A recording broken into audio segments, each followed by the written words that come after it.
इसलिए हमें अपने जीवन में संस्कार ज्यादा से ज्यादा बढ़ाने हैं।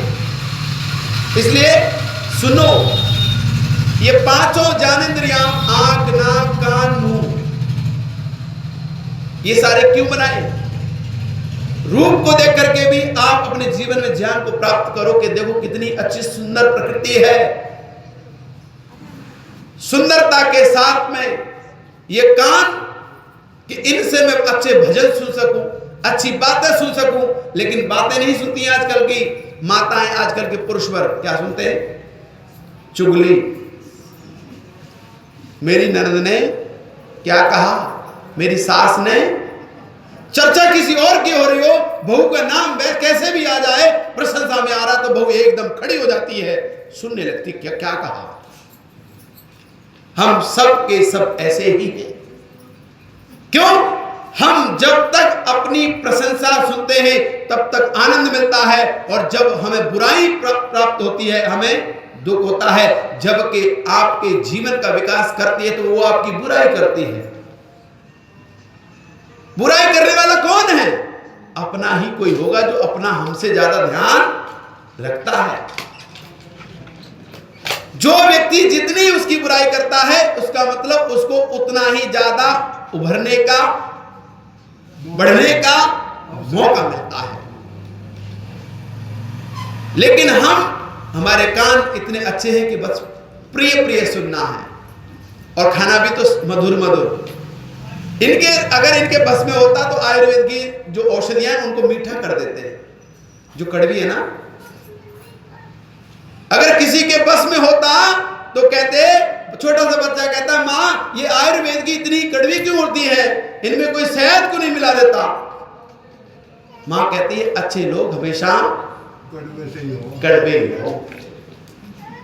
जो बाहर मिठाई देख रहा है वो अंदर विष घोलेगा, लेकिन जो बाहर कड़वा है वो आपके शरीर की रक्षा करने वाला बनता है। जो पिता, जो माँ आपको जितना सुनाती है वो उतने ही आपकी रक्षा करने वाली होती है। अगर किसी बहू को कोई कह के तो देखे, वो कहेगी मेरी है, मैं नहीं सुनाऊंगा, तू कैसे सुनाएगी? इसका मतलब हम सबको ये ध्यान रखना है कि हमें अपने जीवन में, ये घड़ी देख रहे बार बार, हाँ मैं खत्म कर रहा हूं 5 मिनट, ठीक तो लग रहा है? हमें अपने जीवन में संस्कारों को, जो स्मरण शक्ति है, जो वेद की ऋचाएं हैं, श्रुति है, ये कह रहा है कि एक एक शब्द ब्रह्म है, और उस ब्रह्म को मैंने अपने आत्मा में धारण करना है, और जैसे ही ब्रह्म मेरे जीवन में आएगा मैं भी स्वयं क्या बन जाऊंगा? ब्रह्म हो जाऊंगा। इसलिए शब्दों को, जो ब्रह्म के शब्द हैं, वेद के शब्द हैं, ईश्वरीय वाणी आप कहते हैं वेद को, ये सारे के सारे शब्द आपके जीवन का कल्याण करने वाले होते हैं, अगर सुनने के लिए आपने श्रद्धा पैदा की हो तो। जब तक जीवन में श्रद्धा है तब तक आपके जीवन में परमात्मा है, और जब आपके जीवन से श्रद्धा खत्म होती है परमात्मा आपसे दूर होता चला जाता है। इसलिए कहा कि अपने बड़ों के प्रति क्या रखो? श्रद्धा। वेद तो कहता है श्रद्धाम देहि अश्रद्धाम देहि, सेवा करो चाहे श्रद्धा से करो चाहे पर करो। क्यों कहता है? क्योंकि अश्रद्धा से किया हुआ भी कर्म फल देगा, लेकिन श्रद्धा से किया हुआ भी फल जो गलत है वो दुख देगा। इसलिए बिना श्रद्धा के किया हुआ भी कर्म आपके जीवन के लिए, आपकी मुक्ति के लिए, आपके घर के लिए, आपके राष्ट्र के लिए, आपके परिवार के लिए बहुत बड़ा अमृत फल है। लेकिन वेद कहता है श्रद्धा से करो, समर्पण से करो। जिस समर्पण से आप, हमारे मंत्री जी, हमारे चंद्रप्रकाश जी, हमारे श्याम जी, सभी सब इतने समर्पण से 8 बजे 9 बजे से बैठे हैं, यही समर्पण आपके जीवन में, आपके अंदर परमात्मा को पैदा करेगा। भले ही हम पंखे में बैठे हैं, इस पंखे में बैठना भी, कोई सोचेगा देखो ये तो पंखे में बैठे, मैं बिना पंखे में बैठा हूं। कोई कहता है और वेद कहता है कि कोई अगर स्वाध्याय भी करता है और स्वाध्याय करने वाला एसी में भी बैठकर स्वाध्याय करता है तब भी वो सबसे बड़ा तप है। जो रामनगर वाले आर्य समाज के आए ना, बाहर बैठे, दूर बैठे, जैसे जाति से अलग हो, ये फिर भी तपस्वी हैं क्योंकि वहां पर भी ये बैठे तो हैं।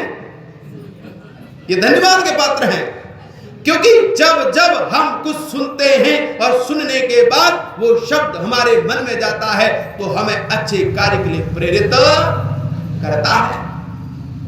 ये जो चंद्र प्रकाश जी का जो संकल्प था, ये जो हमारे आदरणीय मंत्री जी का संकल्प था, वीरेंद्र जी का और श्याम जी का, कि ये पूरे हरिद्वार के जिले में हर जगह आर्य समाज में सत्संग हो और ये श्रवण मास में श्रवण करने का हमें अवसर मिले तो हम सब क्या हो जाएंगे?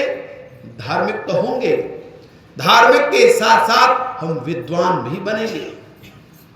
ऋषि कहते हैं कि सब विद्वान तो नहीं हो सकते लेकिन सब धार्मिक अवश्य हो सकते हैं।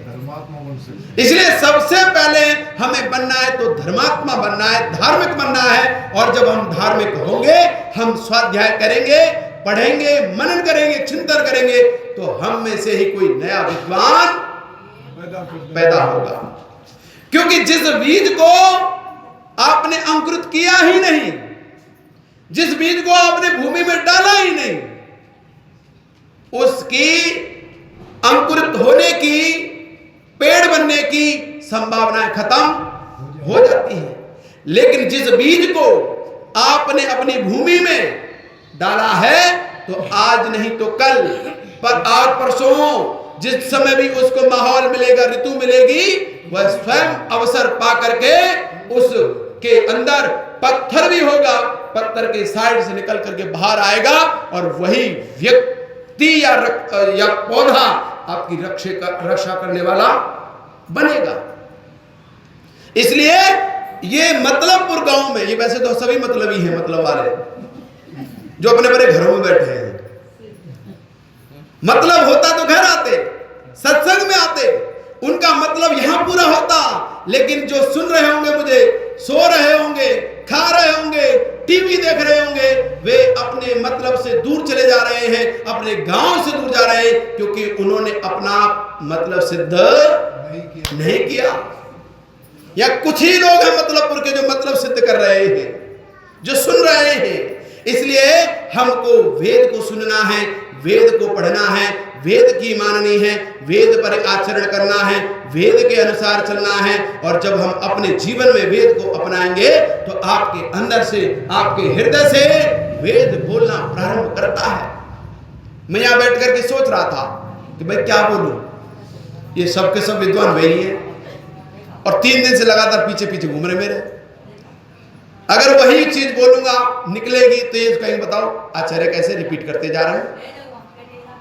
सोचता रहा लेकिन मुझे नहीं पता था, जैसे ही मैं यहां बैठा मुझे स्वयं नहीं पता चलता है कि ईश्वर की, परमात्मा की ये देन है। जो कुछ है उसी का, मेरा कुछ भी नहीं है। जो निकलता है सामने स्वयं निकलना शुरू होता है और ऐसा लगता है कि जीवन में अगर कुछ हो सकता है तो सबसे बड़ा धन, आपकी संपत्ति, आपकी प्रॉपर्टी कुछ है तो वो क्या है?